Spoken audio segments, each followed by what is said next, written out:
homie. What's up, strongest men, women, and children from blocks all around the world? I am my block's strongest man, and as World's Strongest Man 2022 draws ever closer to us, it's next week now, less than a week away, May 24th through May 29, 2022, and as we sit today, it is May 18th, so drawing ever closer, we have to talk about how these different athletes have done in these type of events so we can start to formulate in our minds some predictions of how they might do based on what potential different groups might be. So, as always, I love to promote my friends over at Strongman Archives who do an incredible job accumulating and aggregating all the data from past competitions that I use to feed into my block strongest algorithm. Head on over there, and there's a link toward the bottom somewhere where you can give them a little donation, give them a few bucks. I mean, this is an incredible amount of work that they're doing, and they do highly deserve it. So, that being said, let's take a look at the algorithm.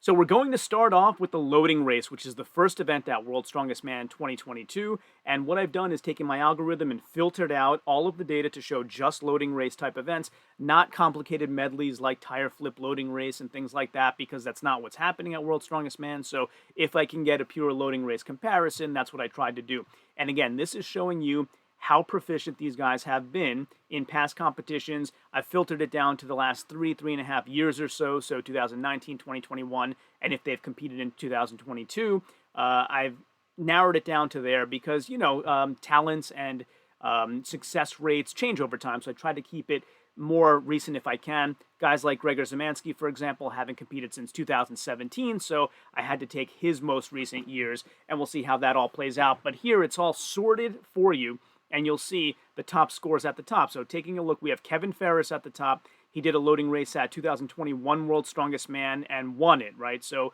he gets 100% of points possible. That's how my algorithm works. And then his world adjusted rating comes into play if they have made this accomplishment at a show that wasn't world level. And so we'll want to keep an eye on this column C. Martins Licis is next on the list, very hot on the heels with a 91.67 rating. So he did loading race at 2019 World's Strongest Man, 2020 Arnold USA, and he did an Inverstone load for time at the 2021 Rogue Invitational, which he won, famously beating Tom Stoltman in that event. So Martins, very, very high on loading events. Then the aforementioned Tom Stoltman, we must say, the reigning and defending World's Strongest Man, comes next on the list, very close behind with an 86.67 rating, expecting him to do exceptionally well in the loading race. And if these guys, for example, these top three guys are in different groups, they would each win their groups in the loading race. So Tom has done loading race at Britain's Strongest Man 3 different years, at World's Strongest Man 2019, 2021, and was Strength Island in 2021. Winning a lot of them. As you can see, a lot of hundreds on Tom's list. He only gets dinged on the Britons because it's a regional competition, not Worlds, but he won those as well. So when you are having guys compete in a World's Strongest Man, you have to equilibrate the accomplishments for the fact that they were done not at a world competition, but he had plenty of wins that were done at a world competition, as you can see. So Tom with an incredible score there. Next on the list, we have Kelvin de Ruyter with an 82.5 rating, and Kelvin did loading race at the 2019 SCL Curacao, doing very well there, so an 82.5 rating for him. Next on the list, Pavlo Kordiaka, who not great at deadlift, but great at moving events, and very, very athletic, strong and athletic. So Pavlo did loading race at the 2021 Marie-Jean-Paul International, winning it there, so an 80 rating for him. Next on the list is Maxime Boudreau as we work our way down in the rating. Still an exceptional rating for him, 77.05. He did loading race at 2020 World's Strongest Man and 2021 World's Strongest Man, doing very, very well, as you can see these ratings here. And at the 2020 Arnold USA, not as good there, but some great competitions. If you take just the world ratings, Maxime is even higher than this aggregate. Then you have Ivar Schmockstellis, who comes in with a 73.55 rating in his success rate in doing loading races. So he did it in a variety. Ivar's competes a lot, and he wins a lot. So as you can see, he did it at the Imatra Strongman Showdown in 2020, the SCL Finland and SCL World Finals, doing very, very well there. Look at these numbers. Again, these are out of 100. The Zaviscus Classic in 2020, World's Strongest Man 2020-21, and Wolf's Strength Island 2021. And again, this is the only one he didn't do well in. The rest of them, very, very high scores for Ivar Schmockstellis. Fairly consistently, very high performer in loading races. We then have Luke Stoltman, who comes in with a 65.02 rating. Luke did loading races in 2019, 20, and 21 Britain's Strongest Man, and 2019, 20, 21 World's Strongest Man, and WUS Strength Island as well as, and you can see all of his ratings here. He also did that inverse stone load at the 2021 Rogue Invitational. Not as good of a performance there. 50 out of 100 is, mid-pack type score. And then we have Alexei Novikov, the 2020 World's Strongest Man. So Alexei did a loading race at 2020 and 21 World's Strongest Man and 21 WUS Strength Island, where he won the event. You can see the 100 there, meaning he won the event. And the inverse stone load at Rogue, a little bit better than mid-pack there, so a decent performance. Alexei with a 65 rating overall. Next on the list is Konstantin Janasha. So Konstantin from Georgia did the loading race at World's Strongest Man 19 and 21, and then WUS Strength Island in 2021 last year. Konstantin doing very well at World's Strongest Man 21. He actually won the loading race in his grouping, and a decent overall score for him, 64.44. We then have next on the list Athor Melstedt. So his success rate has been at about a 62.22%, and he did loading race at World's Strongest Man 2020 and 21, and 21 WUS Strength Island as well, and you can see the breakdown of how he did. He did best at 2020 World's Strongest Man. Again, that would be a group rating, so out of 5 guys. Evan Singleton is next on the list, and his rating is 60, so his loading race at 2020 World's Strongest Man and 21 World's Strongest Man. I would say the tricky thing with Evan in a variety of different events, not just loading race, is that he's not had good fortune at World's Strongest Man so far. He reportedly was sick last year and, couldn't perform at his best. And so when you have just World's Strongest Man competitions to go by for Evan in a particular event, I think it may tell a story that's a little bit less than what his actual performance potential could be if everything goes right. So keeping that in mind, he is at a 60, but would expect a bit better than that, just given, things didn't go well for him last year at Worlds.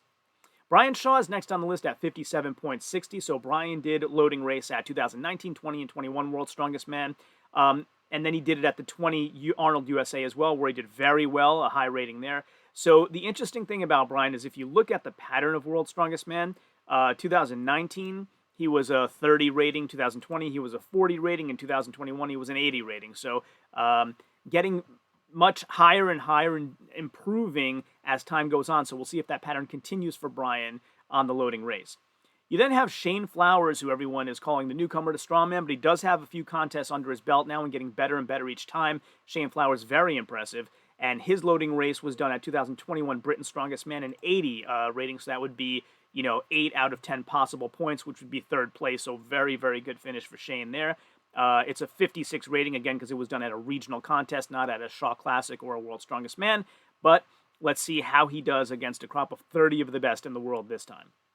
Adam Bishop next on the list with a 47.14 rating for loading races. He's done them at 2020 Europe's Strongest Man, 19, 20, and 21 Britain's Strongest Man, 2019, 20, and 21 World's Strongest Man, and WUS Strength Island last year. So a pretty big body of work for Adam Bishop to judge his loading race abilities. He did better in some and not as well in some others. So 19 World's Strongest Man, not so good. 2020 World's Strongest Man, very good. 21 World's Strongest Man, not so good. So we'll take all that into consideration when we get to the predictions. Mika Toro comes with a rating of 45.21 in loading race, and so he did it at the Imatra Strongman Showdown 2021 and at the 19 Strongman Champions League Finland in Curacao and the World Finals for Strongman Champions League in 2019. So Mika Toro, like guys like Dennis Agaris and Jonathan Cotton and Travis Ortmeyer and people like that, pretty active in the Strongman Champions League and Ivar Smockstellis in the SCL circuit, which if you haven't seen any of those, you should try to find them. Their implements are crazy. They're really, really interesting.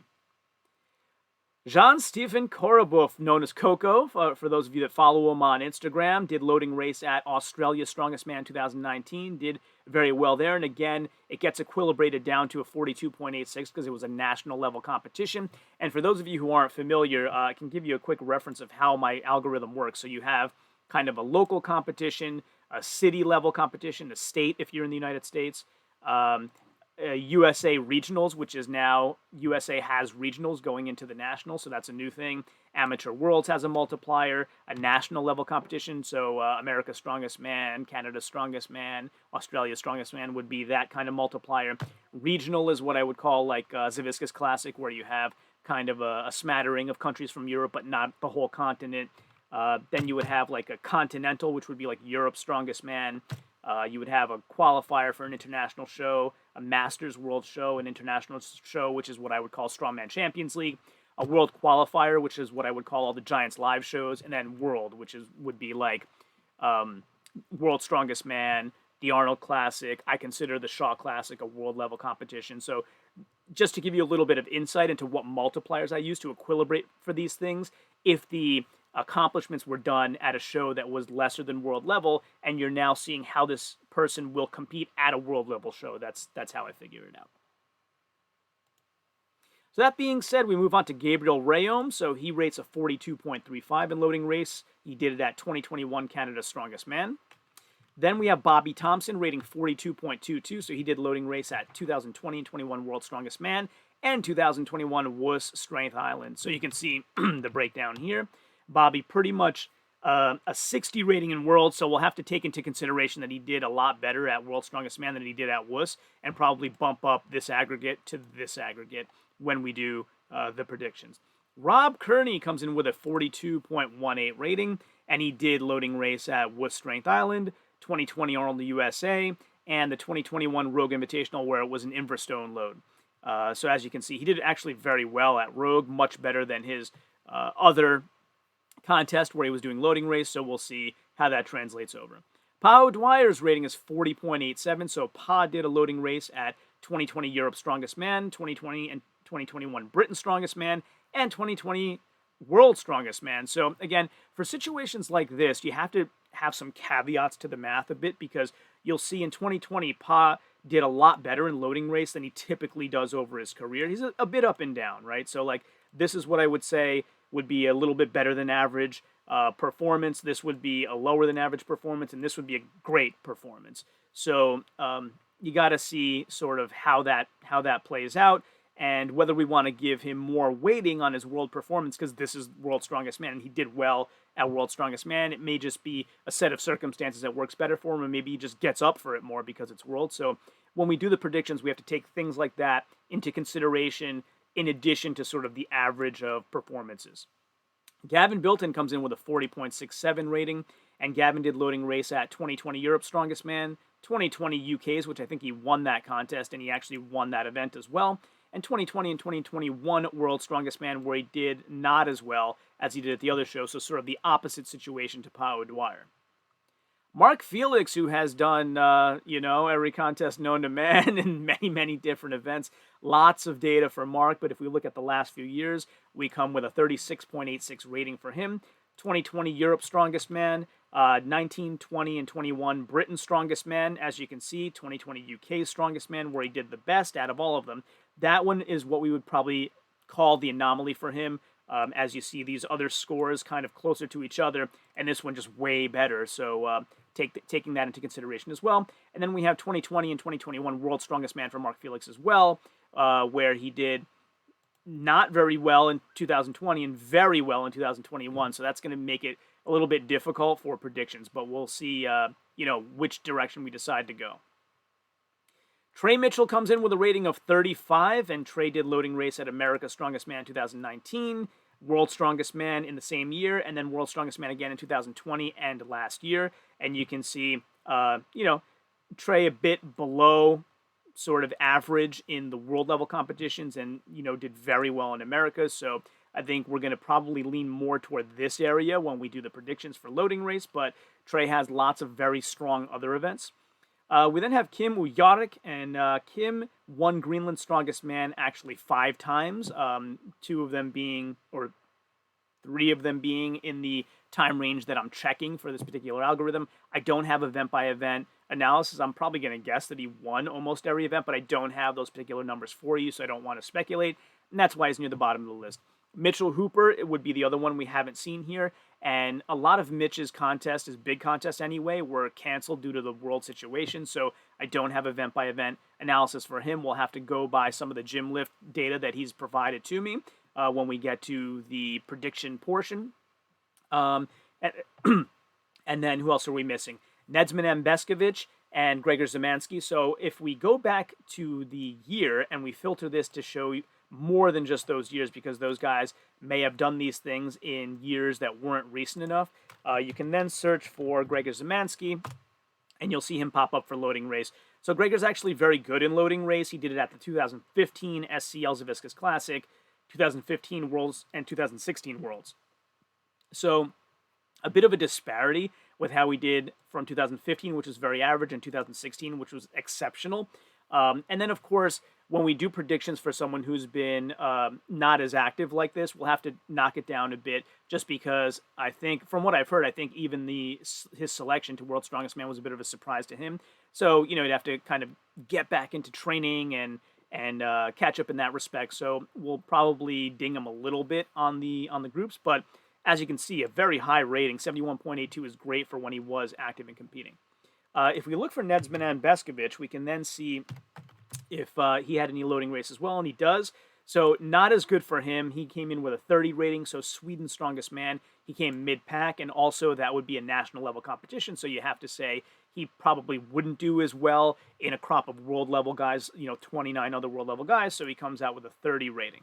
And then the other guys that we didn't see when looking at the last 3 or 4 years would be, for example, Manuel Angulo, who was recently on my show.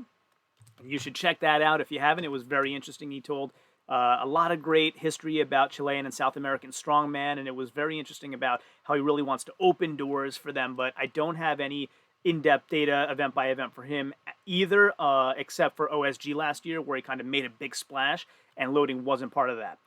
And that I didn't have loading race for Gabriel Pena either, so that's why you didn't see him here as well. And so that's how all of the 2022 World's Strongest Man athletes for whom I could find loading race data, how their success rate stacks up against each other in the last 3+ years. So you can start to formulate in your minds on different scenarios of groupings how they might do against each other. I'm going to do this breakdown for each of the events in World's Strongest Man, the group events and the final events, and I'll do some sample groupings to determine who I think might make the finals, and we can do a breakdown like this for those events as well. Hopefully this has really helped you. I've aggregated thousands of lines of data to come up with how these different guys have done in different events and their success rates in those events to try to give you an ability to predict a little bit more accurately and precisely. And I hope you've actually enjoyed this, and will enjoy the rest of the series of every event breakdown I give you for every World's Strongest Man athlete who has the data to do it. Thanks again for joining me at my blog Strongest Man, and of course, until next time. And let's see if I do this tricky flex like I've learned from Devin Larratt. It's way back like this, arms forward, and ciao, homie.